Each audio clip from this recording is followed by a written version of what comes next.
mustasa.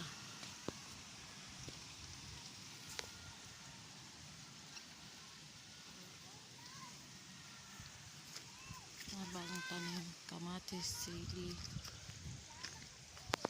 Laki ng tanim.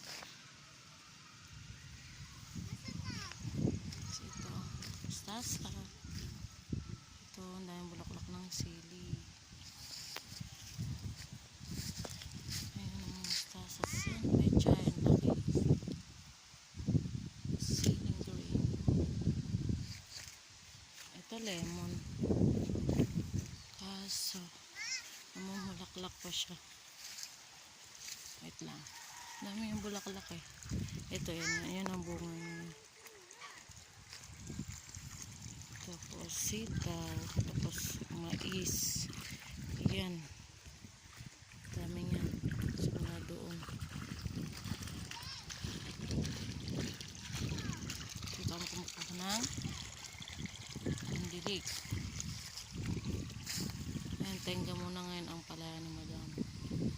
Hindi pa kami gumagawa. Ang ginagawa mo dyan? Wow, ang dami naman yung kamote na yan. Hugasan mo? Ito, mais din po ito. Kamoting kahoy dyan, maliliit pa. Ginagawa nyo? Ng ano po? Tama na yan.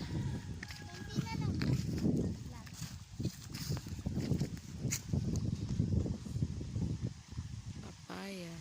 Jen, alam mo ulit to.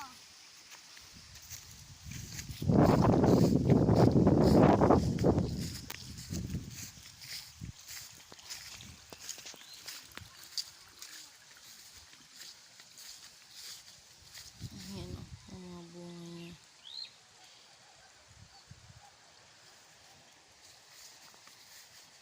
Meron siyang bulaklak parang sa taas na. Talong.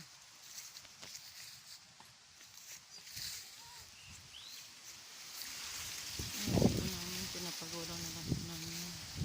Tapos ayan. Patola.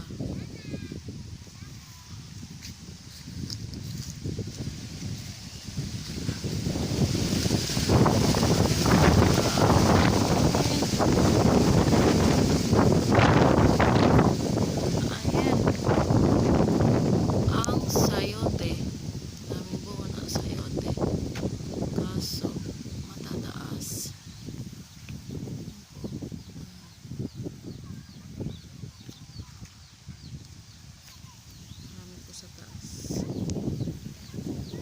Paraglagan lang po. Sa taas.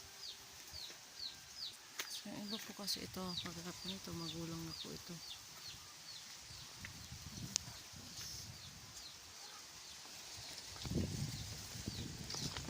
Ang tinanim halaman.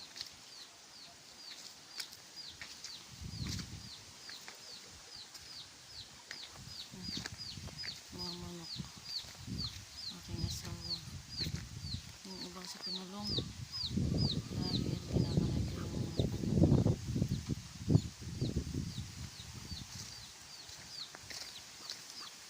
Ito, kalamansi.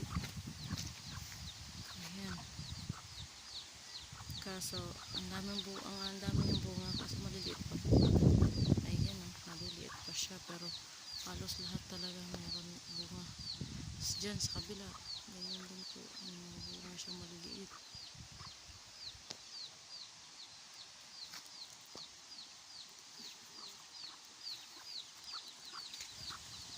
Ayan po. Ito yung bunga. Ayan. Tik sa bunga. Ayan, takot siya makinola. Ang aming snow! Snow! Ayan, snow! Ang pusa niya sa tulog.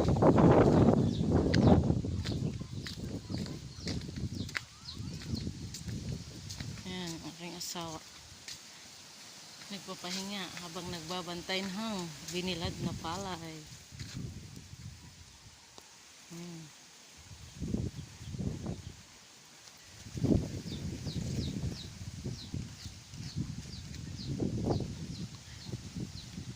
Ayun yung isang aso namin, si Scooby, tsaka si Buknoy. Ay, si Snow pala to.